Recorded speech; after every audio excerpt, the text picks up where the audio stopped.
এই যে আমি মটর আলু কালকে মটর ভিজিয়ে রেখেছিলাম, ধুয়ে পরিষ্কার করে এই যে এখন সিদ্ধ করব আলু আর মটর।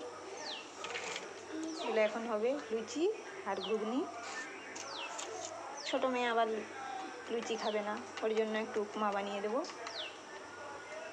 এগুলো সেদ্ধ করে আমি একটু আদা রসুন ছাড়িয়ে নেব মশলার জন্য। আদা রসুন পেঁয়াজ একটু কেটে নেব। এই কৌটোগুলো ধুয়েছিলাম, একটু রোদটার মধ্যে দিয়ে দিই, শুকনো হয়ে যাবে। এই দেখুন ছোট্ট একটা শোঁয়া পোকা চলে এসছে ঘরের মধ্যে, একবারে ছোট্ট, দেখা যাচ্ছে না। এই বৃষ্টির সময় না এই পোকা মাকড় কেন্ন এইগুলো ঘরে এত ঢুকে যায়। এই দেখুন ছোট্ট একবারে, এই যে ফেলে দিই, একবারে ছোট্ট, দেখা যাচ্ছে না চোখে। এই যে সবজি নিয়ে এসছে, এগুলো কি বলুন তো বন্ধুরা? আমরা বলি এগুলো চিচিঙ্গা, এটা অনেকে আবার ভোঁপাও বলে, জানি না আপনারা এটাকে কি বলেন। চিচিঙ্গা। এই সবজিগুলো এবার আমি কেটে ধুয়ে রেডি করব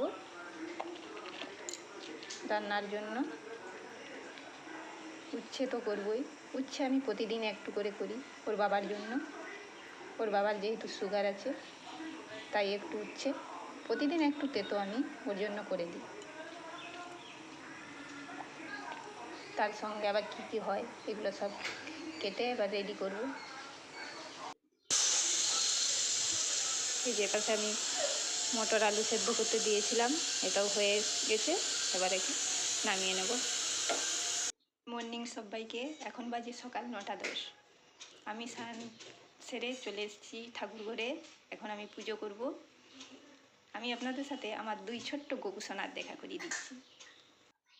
এই যে দেখুন আমার 2 ছোট্ট ছোট্ট গোপুসোনা।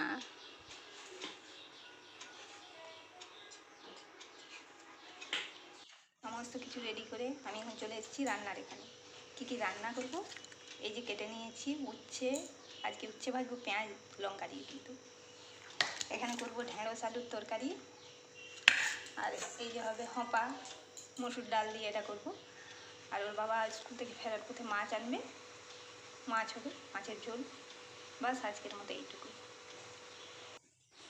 বাইরে কিন্তু আজ প্রচণ্ড রোদ, একদম আকাশ পরিষ্কার। কাল কিন্তু সারাদিন বৃষ্টি হয়েছে একটু একটু করে। কালকের যত রকম কাপড় ছিল আমি সব বাইরে এই যে বের করে দিয়েছি। আকাশ একবারে পরিষ্কার আজ। চলে এসছে স্কুল থেকে দুজন, ওর দিদি গিয়েছিল আনতে ওকে, এই যে চলে এসছে।